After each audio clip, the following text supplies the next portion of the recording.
नमस्कार दोस्तों, मैं नीरज स्वागत करता हूं आपके अपने चैनल। आज इस वीडियो में मैं आपको सिखाऊंगा, आप सीखेंगे एक्सेल के बारे में। एक्सेल में क्या क्या होता है, क्या क्या चीज़ें हम लोग एक्सेल में कर सकते हैं, जो कि माइक्रोसॉफ्ट ऑफिस का एक पार्ट है। इसमें माइक्रोसॉफ्ट वर्ड, इसमें MS Word, MS Excel, MS Access, PowerPoint, many thing, teammate, बहुत सारे कुछ आते हैं।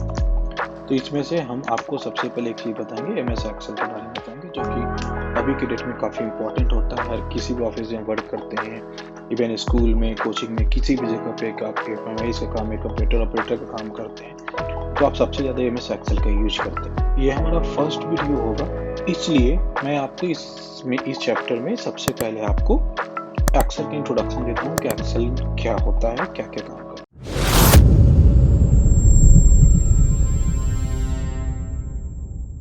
तो ये जो कॉलम देख रहे हैं, जिसमें आपको यहाँ पे A B C D E F G जो दिख रहा है, इसको हम लोग कॉलम बोलते हैं। कॉलम यानी कि क्योंकि ये वर्टिकल है इसलिए हम लोग इसको कॉलम बोलते हैं।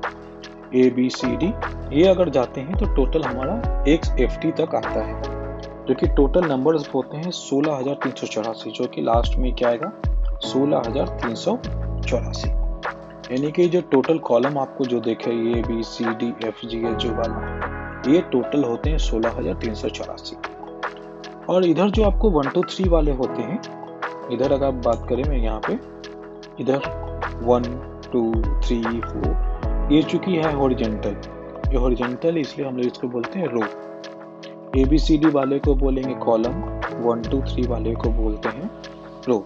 और ये टोटल होते हैं 10,48,576। तो ये एक्सेल का मेन पॉइंट है। अब इसमें बहुत सारे मेनू होंगे, जो कि जैसे कि आप सभी में देखते हैं यहाँ पे होम मेनू, इंसर्ट मेनू। होम मेनू में आपका जनरली वही होता है जो कि कट कॉपी पेस्ट के ऑप्शंस होंगे, फॉन्ट को सिलेक्शन का ऑप्शन होते हैं, बोल्ड, इटैलिक, अंडरलाइन क्या करना है, कलर चेंज वगैरह करने का, फॉन्ट का साइज चेंज करने का, alignment left right top bottom ये सारा कुछ करने का, merge, wrap text, general, condition formatting, sum, ये सारे फार्मूला जिसमें दिए होते हैं। सेकेंड मेनू होता है इंसर्ट। इंसर्ट में आप प्राइवेट टेबल इंसर्ट कर सकते हैं, रिकमेंडेड वाला कर सकते हैं, टेबल कर सकते हैं, पिक्चर्स कर सकते हैं, शेप्स कर सकते हैं, आइकन्स कर सकते हैं, जिसमें आपका शेप्स में बहुत सारे शेप्स होते हैं, जिसमें आप अगर मान लीजिए मैं इस पर क्लिक करता हूँ तो ऐसा शेप्स यहाँ पे आ जाएगा। अगर मैं जो भी शेप्स यहाँ लेता हूँ वो शेप अगर मैं यहाँ पे ड्रॉ करूँगा वो सारा कुछ यहाँ पे आपका आ जाएगा। आइकन में भी अगर जाते हैं, आइकन में भी यहाँ पे ऑनलाइन आइकन यहाँ पे शो कर देगा, वो आइकन आप चाहे तो यहाँ पे इंसर्ट कर सकते हैं, जो भी आपका ऑनलाइन आइकन स्टॉप का। जैसे ये चश्मा है, अगर मैं यहाँ पे जाऊँ तो यहाँ पे मैं यहाँ पे इसको इंसर्ट कर लेता हूँ। तो इंसर्ट में हम लोग कुछ भी चीज़ बाहर से इंसर्ट कर सकते हैं। इसमें बहुत सारे ऑप्शन होते हैं, जैसे चार्ट बनाना, चार्ट में आपका ये कॉलम चार्ट हो गया, 3D कॉलम चार्ट, 2D बार, 3D बार, इस तरह के बहुत सारे इसमें ऑप्शंस होते हैं। आपका इसमें लाइन आर्ट होगा, 2D line art, 3D line art, shapes, बहुत सारे ऑप्शन होंगे, मैप्स, लिंक्स। आप कुछ अगर वर्ड आर्ट करना चाहते हैं, वर्ड आर्ट आप यहाँ पे कुछ भी कर सकते हैं, जो भी आप यहाँ पे लिखना चाहते हैं वो आपका यहाँ पे आ जाएगा। तो ये आपका इंसर्ट में हम लोग यहाँ से कुछ भी इंसर्ट कर सकते हैं, जो कि इंटरनल भी इंसर्ट कर सकते हैं और एक्सटर्नल भी इंसर्ट हम कर सकते हैं। उसके बाद यहाँ पे ड्रॉ का ऑप्शन है। ड्रॉ मेनू में हम कुछ भी यहाँ से कोई भी कलर का पेंसिल उठा के लेके हम यहाँ से कुछ भी यहाँ पे ड्रॉ कर सकते हैं। जो भी आपको लिखना हो आप यहाँ पे लिख सकते हैं, जो भी आपको यहाँ पे लिखना हो आप इस ऑप्शन से हम लोग ये ड्रॉ कर सकते हैं। किसी भी कलर का लेके, कोई भी कलर लेके हम यहाँ कुछ भी इंसर्ट कर सकते हैं, राइट। तो ये ऑप्शंस होते हैं आपको इसमें। उसके बाद नेक्स्ट आपका मेनू होता है पेज लेआउट का। पेज लेआउट में आप कुछ भी यहाँ थीम कलर कर सकते हैं, जो आपको लगे कि नहीं ऐसा थीम कलर होना चाहिए। देख रहे हैं यहाँ पे थीम कलर चेंज करते के साथ हमारा सारे चीज़ों का कलर चेंज हो रहा है, क्योंकि हमने थीम कलर यहाँ पे जिस कलर का सिलेक्ट करेंगे उस कलर के अकॉर्डिंग हमारा थीम कलर हो जाएगा।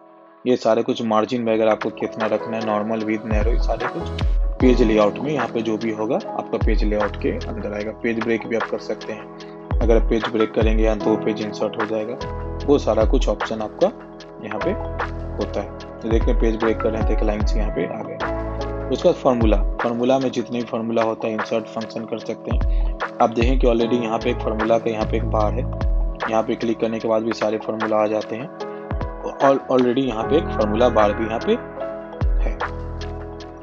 अच्छा यहाँ पे भी ये जो भी है फार्मूला बार ही इसको बोलते हैं। आप कुछ भी फार्मूला यहाँ पे लिख सकते हैं या कुछ भी यहाँ पे लिख सकते हैं। यहाँ पे जो भी हम लोग रिसेंट फार्मूला यूज करेंगे या किस रो कॉलम में है, जैसे F2, यहाँ पे F2 है, जैसे यहाँ पे B, अभी 1 में रहूँगा तो यहाँ पे B1 देखिए लिखा गया। अगर यहाँ पे C और कॉलम नंबर रो नंबर 12 में आते हैं तो यहाँ पे जैसे C और कॉलम नंबर 13 में आते हैं तो यहाँ पे C13 लिखा गया। तो ये सारे ऑप्शंस होते हैं, जो कि मैं इंट्रोडक्शन है इसलिए मैं इंट्रोडक्शन में आपको सिर्फ बता रहा हूँ कि एक्सेल में क्या क्या ऑप्शंस होते हैं, वो सारा कुछ मैं आपको यहाँ पे बता रहा हूँ। अभी यहाँ पे देखेंगे डेटा में मैंने आपको यहाँ फार्मूला मैंने आपको बता दिया। डेटा में जो भी फार्मूले होते हैं, इंसर्ट फंक्शन, ऑटो सम, रिसेंटली यूज्ड, फाइनेंशियल, लॉजिकल, ये सारे फार्मूला इसमें आपको शो करेंगे। ये सारे फार्मूला भी मैं आपको बताऊंगा धीरे धीरे। इसमें एक्सेल में जितने A to Z फार्मूला, सारे फार्मूला बताऊंगा। आप किसी भी यूट्यूब चैनल के किसी वीडियो में चले जाइए, किसी भी टीचर चले जाइए, यहाँ पे total A to Z formula आपको कहीं भी नहीं बताया जाएगा। इसके लिए मैं डैम श्योर आपको चैलेंज कर सकता हूँ। अगर कोई बताता है तो आप मेरे से बेट लगाएंगे, अगर मैं हारूंगा तो मैं आपको पे करूँगा। इसलिए ये फार्मूला कोई भी आपको नहीं बताएगा। ये सारे formula A to Z formula मैं आपको बताऊंगा, चाहे इस वीडियो को पूरा कंप्लीट करने में मुझे कितने भी दिन क्यों न लग जाए, इस कोर्स को कंप्लीट करने में कितने भी दिन क्यों न लग जाए। तो ये सारे फार्मूला है। डेटा में जाएंगे तो डेटा में जो भी देखेंगे, डेटा से क्वेरी आपको रन करना, फ्रॉम HTML, जो भी डेटा आप लेना चाहते हैं, ये सारा कुछ मैं आपको बताऊंगा। ये सारे कुछ ऑप्शन जो कि काफ़ी एडवांस लेवल का है, तो पहले बिगिनिंग का चीज़ हम लोग सीख जाएंगे, वो सारा कुछ जानेंगे। रिव्यू में भी सारा कुछ है, वही सारे कुछ फार्मूला है, प्रोटेक्शन एंड प्रोटेक्शन जो भी है वो सब कुछ मैं आपको बताऊंगा। व्यू में आप इस एक्सेल शीट को कैसे देखना चाहते हैं वो देखना। जैसे अब यहाँ पे फार्मूला बार दिख रहा है, मैं इसको यहाँ पे अनटिक कर दूंगा तो फार्मूला बार यहाँ से गायब हो जाएगा। अगर यहाँ पे हेडिंग है, हेडिंग को मैं अनटिक कर दिया तो ये जो भी हेडिंग ABCD या 1 2 3 वाले हैं ये सारे यहाँ से गायब हो जाएंगे। अगर मैं यहाँ दोबारा क्लिक करूंगा तो यहाँ पे आ गए। इसी प्रकार यहाँ पे देख रहे हैं जो ग्रिड दिख रहा है, कॉलम में ग्रिड दिख रहा है, यहाँ पे अनटिक करूंगा, ये सारा कुछ यहाँ से हट जाते हैं। सो ये सारे कुछ ऑप्शंस होते हैं व्यू में, जो कि देखने का तरीका है, फ्रीज एंड फ्रीज, ये सब कुछ मैं आपको बताऊंगा क्या होता है, कैसे होता है। उसका ऑटोमेट और ये जो डेवलपर का ऑप्शन देखे हैं, ये डेवलपर का ऑप्शन आपके किसी भी एक्सेल में जब जाएंगे तो वो वहाँ पे ये डिफॉल्ट में नहीं होता, इसको हम लोग तो ये डेवलपर मेनू को लाने के लिए मैं आपको जब एक्सेल का कंप्लीट कोर्स जब मैं चैप्टर वाइज बताऊंगा तो उसमें मैं आपको बताऊंगा कि कैसे इसमें डेवलपर को कैसे हम लोग यहाँ पे विजिबल करते हैं। इस तरह का एक्सेल इसमें हम लोग बहुत सारे रिपोर्ट्स बनाते हैं, डैशबोर्ड बनाते हैं, इवन स्मॉल डैशबोर्ड से जनरल डैशबोर्ड से लेके डायनेमिक डैशबोर्ड तक अच्छी खासी चीज़ यहाँ पे लोग बनाते हैं। जैसे अगर डायनेमिक डैशबोर्ड अगर मैं आपको दिखाना चाहूँ तो डायनेमिक डैशबोर्ड मैं आपको यहाँ पे एक बार दिखाता हूँ। जो मैंने डायनेमिक डैशबोर्ड बनाया था वो सारा कुछ मैं आपको दिखा देता हूँ, ताकि मैं फ्यूचर में आने वाले फ्यूचर में आपको इस तरह का पूरा डायनेमिक डैशबोर्ड मैं आपको बताऊंगा जो एक दूसरे से सारा लिंक्ड होगा। जैसे हम यहाँ पे क्लिक करेंगे तो यहाँ पे सिर्फ इसी का फिगर आपको आ जाएगा, इस पे अगर मैं क्लिक करूँगा तो सिर्फ इसी का फीचर आएगा, इस पे क्लिक करूँगा तो इसी का आएगा, इस पे क्लिक करूँगा इसका आएगा, इस पे क्लिक करूँगा तो इसका डिटेल्स आएगा। अगर फिल्टर हटा देता हूँ तो ये सारे का डिटेल यहाँ आ जाएगा। उसी प्रकार इसमें अगर अप्रैल मंथ क्लिक करूँगा तो ये सिर्फ अप्रैल का आएगा। यहाँ पे जैसे अप्रैल पे क्लिक किया तो सिर्फ अप्रैल का डेटा आपको इसमें दोनों में आ गया। मई पे क्लिक करूँगा मई का डेटा आएगा, जून क्लिक करूँगा जुलाई अगस्त, इस तरह से क्लिक करूँगा। अगर फिल्टर हटा देता हूँ तो इस तरह का आएगा। इसको हम लोग डायनेमिक डैशबोर्ड बोलते हैं। तो ये डायनेमिक डैशबोर्ड भी मैं आपको बनाना बताऊँगा, जो कि काफ़ी यूजफुल होता है। कोई किसी भी आप कंपनी में अगर आप जॉब करते हैं MIS का जॉब क्या होता है, MIS का मतलब होता है management information system, management information system इसको हम लोग बोलते हैं। इसमें हम लोग करते क्या है जनरली, इसमें हम लोग करते हैं कि जो भी मैनेजमेंट को इन्फॉर्मेशन चाहिए एक शॉर्टकट में, एक समरी के रूप में, वो हम लोग डिटेल बना के हम एक्सेल के डैशबोर्ड में बना के देते हैं कि ये चीज़ें इतना हुआ। इसलिए हम लोग MIS का पोस्ट को बोलते हैं। और ये हर एक कंपनी में MIS का जॉब की बहुत सारी वैकेंसीज होते हैं। MIS मतलब हर एक डिपार्टमेंट, अगर अकाउंट डिपार्टमेंट है तो अकाउंट के MIS होगा, मार्केटिंग डिपार्टमेंट है तो मार्केटिंग के MIS होगा, सेल्स है तो सेल्स के MIS होगा। तो जितने भी डिपार्टमेंट होते हैं हर एक डिपार्टमेंट में एक MIS होता है, जो कि जो भी फिगर्स होते हैं उसको समराइज करके वो फिगर आपको दिया जाता है। जैसे मैं एग्जांपल में आपको बता देता हूँ कि कैसे होते हैं। तो ये सारा फिगर मैं आपको जैसे कहीं से फिगर आया कि आपका जनवरी में यहाँ पे आपका 2 है, फरवरी में यहाँ पे आपका, मान लीजिए फरवरी में यहाँ पे 3 है, फिर यहाँ जनवरी में आपका 5 हो गया, फिर यहाँ फरवरी में ये गलत हो गया, फरवरी में फिर आपको यहाँ पे मान लीजिए कि 4 आ गया। इस तरह से फिगर आपका जनवरी फरवरी मिला के बहुत सारे फिगर। तो ये आपका डिटेल्स फिगर हो गया जो कि आपको मिलता है। तो इसको समराइज करके हम लोग यही देते हैं कि जनवरी, मान लीजिए कि ये जनवरी है, तो जनवरी को हम यहाँ पे समराइज करके दे देंगे कि जनवरी में कितना हो गया, इधर से 2 और 5 मिलके 7, और फरवरी में आपका 3 और 4 मिलके 7।